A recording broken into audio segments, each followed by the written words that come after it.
मुंबई हमले का आरोपी तहव्वुर राणा के प्रत्यर्पण की अमेरिका ने दी मंजूरी, लाया जाएगा भारत। मुंबई मुंबई हमले 26/11 के आरोपी तहव्वुर राणा को जल्द भारत लाया जा सकता है। अमेरिकी कोर्ट ने भारत अमेरिका प्रत्यर्पण संधि के तहत राणा के प्रत्यर्पण को मंजूरी दे दी है। इकोनॉमिक्स टाइम्स की रिपोर्ट के मुताबिक राणा को डिप्लोमेटिक चैनल के जरिए भारत लाने की प्रक्रिया शुरू हो गई है। तहव्वुर राणा को 2009 में FBI ने गिरफ्तार किया था। 15 अगस्त 2024 को राणा ने प्रत्यर्पण के फैसले के खिलाफ अपील की थी, जिसे डिस्ट्रिक्ट कोर्ट ने खारिज कर दिया था।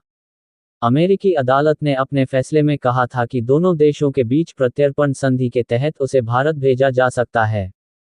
मुंबई हमले की 405 पन्नों की चार्जशीट में राणा का नाम भी आरोपी के तौर पर दर्ज है। इसके मुताबिक राणा ISI और लश्कर-ए-तैयबा का मेंबर है। चार्जशीट के मुताबिक राणा हमले के मास्टरमाइंड मुख्य आरोपी डेविड कोलमैन हेडली की मदद कर रहा था। 26 नवंबर 2008 को मुंबई में लश्कर-ए-तैयबा के 10 आतंकियों ने हमले किए थे। उनमें 166 लोग मारे गए और 300 घायल हुए थे। मरने वालों में कुछ अमेरिकी नागरिक भी थे। एनकाउंटर में पुलिस ने 9 आतंकियों को मार गिराया और अजमल कसाब को गिरफ्तार किया था। 2012 में उसे फांसी दे दी गई।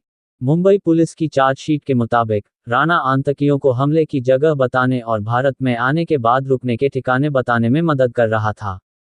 राणा ने ही ब्लूप्रिंट तैयार किया था, जिसके आधार पर हमले को अंजाम दिया गया। राणा और हेडली ने आतंकवादी साजिश रचने का काम किया था। चार्जशीट में बताया गया कि मुंबई हमले की साजिश की प्लानिंग में राणा का रोल बहुत बड़ा रोल था। प्रत्यर्पण के फैसले के खिलाफ राणा की अपील को अमेरिकी अदालत ने 15 अगस्त को खारिज किया था।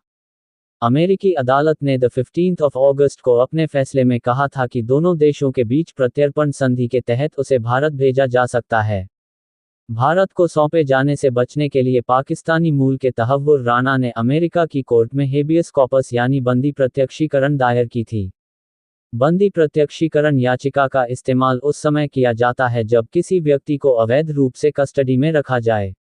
हालांकि लॉस एंजलिस के डिस्ट्रिक्ट कोर्ट ने अपने फैसले में कहा था कि जिन आरोपों को आधार बनाकर भारत ने तहव्वुर के प्रत्यर्पण की मांग की है, उन्हें देखते हुए उसके प्रत्यर्पण की इजाजत दी जा सकती है। अपने खिलाफ फैसला आने के बाद राणा ने 9th सर्किट कोर्ट में एक और याचिका दायर की थी। इसी पर गुरुवार को फैसला आया, जिसमें बंदी प्रत्यक्षीकरण याचिका को खारिज करने को सही ठहराया गया। पैनल ने माना कि राणा का अपराध अमेरिका और भारत के बीच प्रत्यर्पण संधि की शर्तों के अंतर्गत आता है। भारत ने हमले को लेकर राणा पर लगाए गए आरोपों के पुख्ता सबूत दिए हैं। पिछले साल कोर्ट में सुनवाई के दौरान सरकारी वकीलों ने तर्क दिया था कि तहव्वुर इस हमले के मास्टरमाइंड डेविड हेडली का बचपन का दोस्त है और उसे पता था कि हेडली लश्कर-ए-तैयबा के साथ मिलकर काम कर रहा है। हेडली की मदद करके और उसे आर्थिक मदद पहुंचाकर तहव्वुर आतंकी संस्था और उसके साथ आतंकियों को भी सपोर्ट कर रहा था। राणा को जानकारी थी कि हेडली किससे मिल रहा है, क्या बात कर रहा है। उसे हमले की प्लानिंग और कुछ टारगेट्स के नाम भी पता थे। अमेरिकी सरकार ने कहा है कि राणा इस पूरी साजिश का हिस्सा था और इस बात की पूरी आशंका है कि उसने आतंकी हमले को फंडिंग देने का अपराध किया है।